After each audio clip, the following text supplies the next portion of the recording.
Good evening, everyone. My name is Darakshan. I am a local organizer. I'm a co-director of the Washington Peace Center. I'm also a founder of the Muslim Women's Policy Forum, doing a lot of work around gendered Islamophobia in Washington, D.C. I wanted to make this video because typically I tend to write on social media. I appreciate all of you that tend to engage my thoughts. But I wanted to do a video to speak directly to you because ever since the night of the election, I've received multiple phone calls, multiple messages, emails. It feels very much like a moment of crisis. And I wanted to make this video to talk a little bit about why I think we got here. I know there's been a lot written around this analysis. I don't mean to say or use that to bash anyone, but to just sort of be really clear about what got us here. And then talk a little bit about this moment, what I think we must do. And I'm not the only one. I know many others have also made that point. And then I want to talk a little bit about what I think is not really strategic solidarity work. Particularly around safety pins. I just saw something, my friend sent me a link where now someone is charging $333 to buy a necklace that says with a safety pin that I'm your ally. And so I want to talk a little bit about why I think that work, if not done in complement with other work, is actually not strategic and helpful. And then I also am going to briefly, I always believe that if one is to critique someone's efforts, or if we are to provide a critical analysis on something, that we must always provide an alternative action step.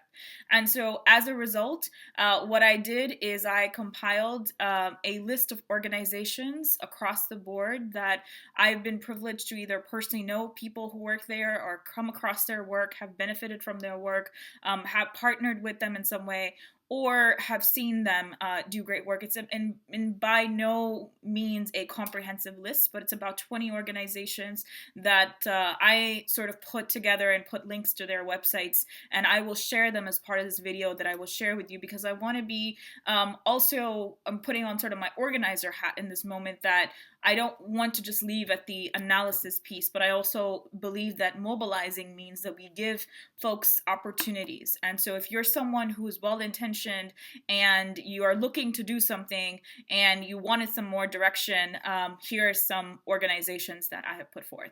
So first, in terms of what got us here, white supremacy. Let's just call it what it is. We are living in a country that is white supremacist, that was founded upon white supremacy. It's a country built upon patriarchy and misogyny, on ableism, on Islamophobia, on xenophobia, on anti-blackness, on settler colonialism, genocide of our indigenous folks, on imperialism. What sustains this? There is nothing beautiful about what sustains this America. What sustains it is quite violent to many people, domestically and abroad. It's important to acknowledge that. If we're not going to acknowledge it, we're not going to be able to move forward, because we're going to completely misdiagnose the problem. Second thing is, I, for one, am not interested in our goal being that after 4 years, it's to bring back a Hillary or a Democratic presidency. To me, it's important that we also move beyond that, and we think about what kind of a political system do we need that actually affirms our dignity and our humanity. And the Democrats have also not been that wonderful. If it comes to the racist agenda, the imperialistic agenda, policies that continue to dehumanize our communities, mass deportations, the Obama administration included all of that. Expansion of executive power, expansion of the use of particular extrajudicial killings, drones. I mean, all of that power increased under President Obama, and has been that direction even under Bush, and even prior to that. And so it's important that our goal not be that we find ourselves just pushing for a Democratic presidency or a Democratic Party to come together. That has also failed many of us. And it completely, clearly from this election, it's clear that they have absolutely zero reach in rural America, in white working class communities. And so that's important to note that. In terms of this moment, what we can do, I firmly believe organize, organize. I believe that you got to take care of yourself, though. Our people have been fighting. Just to exist is to resist. Many communities have mentioned that. And I don't think that the burden should be on us necessarily to have to fight and strive for, frankly, a structure of dehumanization we didn't really build. So I do think for people of color, I've seen this push, and while I agree, we got to organize, we got to come together, we got to fight. I also think we have been fighting. It's really certain people, and in particular, I'm sorry, actually, I'm not sorry, particularly white people who have to step up, because this is a system that benefits you, that hears you, that validates you in ways that it does not validate people of color at all. So that's important. In addition to that, in terms of some solidarity stuff that I've seen, particularly again, the night of the election when it happened the next day locally, we held an event. Over 80 people showed up. The next day I heard that Surge, in particular in Washington, D.C., had over 600 white folks show up.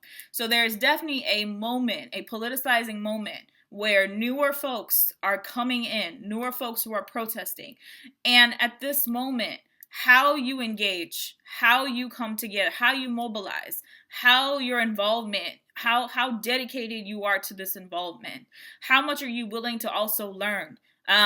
As somebody who identifies as an organizer, I am learning every single day. Solidarity is a journey in many ways. You have to do a lot of self-introspection, a lot of checking your privilege for communities that you want to be with, especially when you are complicit in their violence. I mean, this is not as if you are a neutral party. You're not a neutral bystander. If you live in America, you are always playing some role in this white supremacist system as being complicit with violence against another community and your own communities even, or you're on the receiving end of the violence. And so there's never a moment where you are actually a neutral party. You're always in some ways playing a role. And so that brings me to the safety pin business.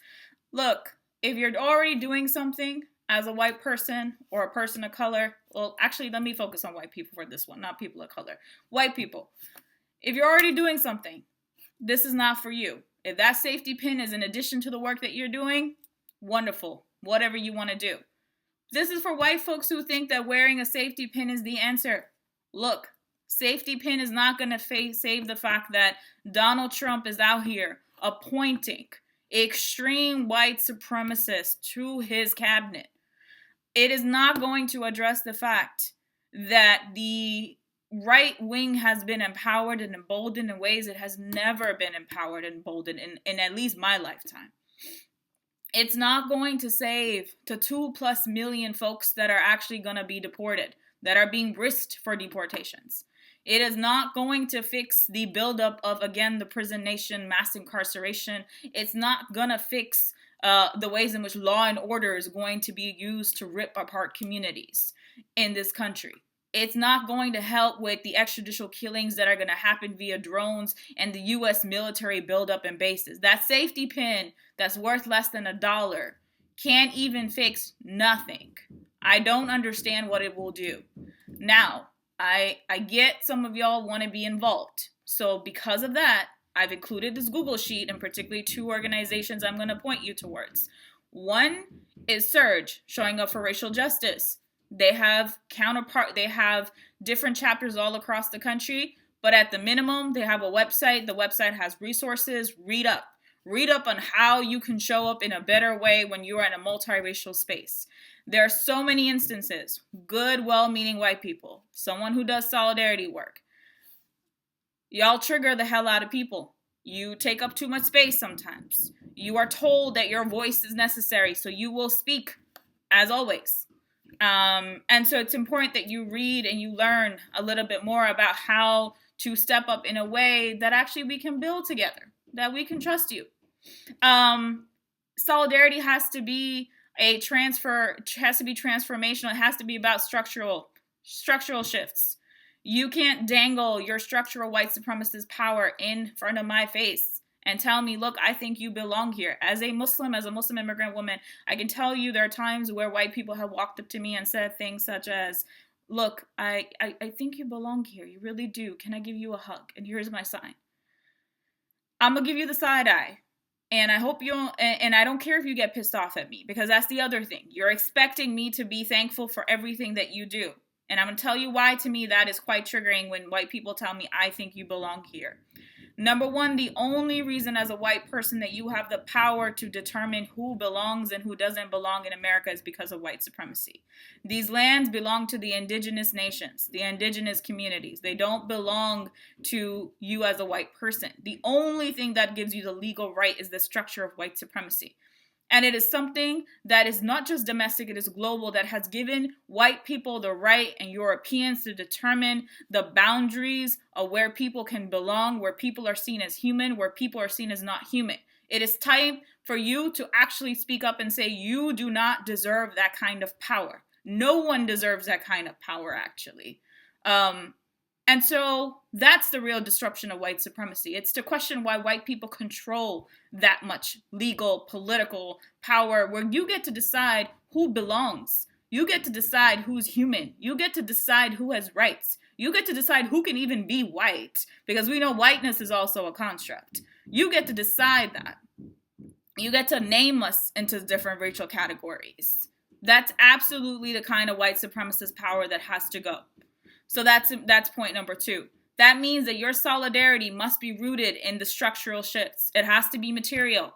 It has to be, and I'm not saying transactional, I'm saying it has to be a shift and transformation of resources and structures, meaning your institutional power. At the end of the day, many of you work in institutions where the leadership is predominantly white.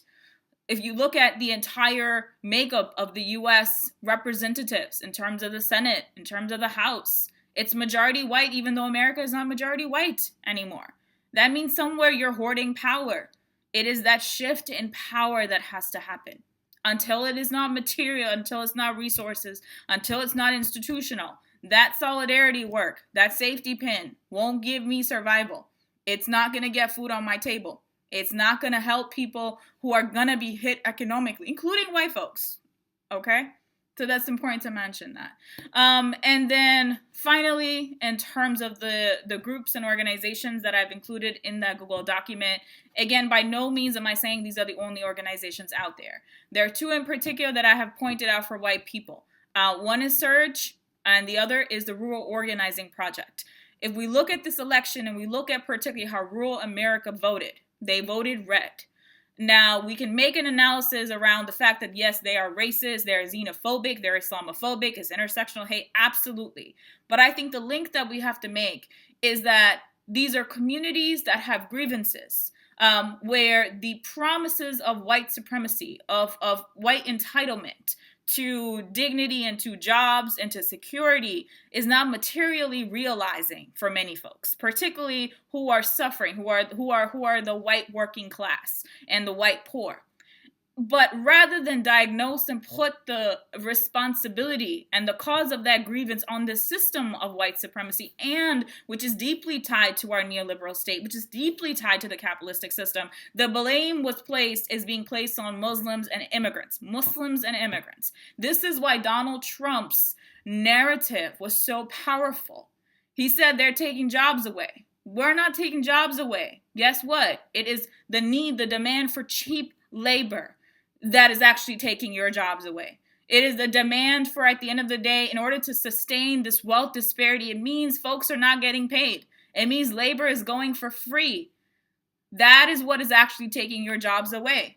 But that is not where people actually want to believe. They solely believe because it's easy. You want to look for somebody to blame. So you blame Muslims, you blame refugees, you blame black people, you blame people who sit at the intersection of all of that. You blame undocumented people, you blame immigrants. Of course, there's never an analysis around when people say, but what are you doing here? People are here because of forced migration. People are here because, for me in particular, I'll just speak for myself, when people say, well, you belong here. The truth is actually my ancestors don't belong here. They're from another part of the world. But guess what actually brought us into this part of the world? Forced migrations. When people say they're looking for better opportunities, why? Because U.S. imperialism, colonization, U.S. military intervention creates situations and circumstances where people are going to need survival. They don't look for survival. that is a completely lost piece around this, because we are not even allowed. White supremacy pits us apart against each other so well that we're not even willing to sit down and hear each other out, because even before, we already know everything about the other community. We already know that you're the problem. And here I'm calling white people in particular. You voted in this election to vote for white supremacy. You have a choice. You can continue to uphold whatever privileges come with your whiteness and come with white supremacy, and in the consequences, you're going to end up destroying many communities for communities of color, domestically and abroad. Or you can be on the right side and call in the fact that white supremacy has got to go. You can do that. And with that, I'm going to leave it at some of these organizations that I have listed. Now, some of them are led by people of color for people of color. It's important to note, in the first 100 days, Donald Trump has been very clear. He's going after undocumented communities.